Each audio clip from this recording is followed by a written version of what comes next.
Viral di media sosial video yang memperlihatkan mobil yang menggunakan pelat nomor palsu. Padahal, tindakan tersebut jelas-jelas melanggar aturan. Pada video terlihat mobil Toyota Kijang Innova yang sedang mengisi bensin di SPBU. Awalnya, mobil tersebut menggunakan pelat nomor merah yang menunjukkan kendaraan tersebut adalah angkutan dinas pemerintahan, dengan nomor polisi Q1105B. Tapi, saat pengemudi akan kembali ke dalam mobil, dia terlihat menyopot pelat nomor tersebut. Di baliknya, sudah terdapat pelat nomor hitam untuk kendaraan sipil, dengan nomor KT66FS.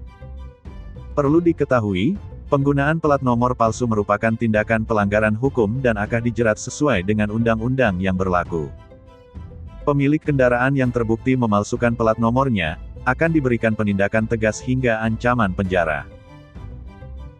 Bagi pemalsu pelat nomor, pertama akan diberikan bukti pelanggaran tilang karena melanggar Undang-Undang Nomor 22 Tahun 2009 tentang Lalu Lintas dan Angkutan Jalan LLAJ, kata Kasubdit Gakum Ditlantas Polda Metro Jaya AKBP Fahri Siregar, kepada Kompas, beberapa waktu lalu.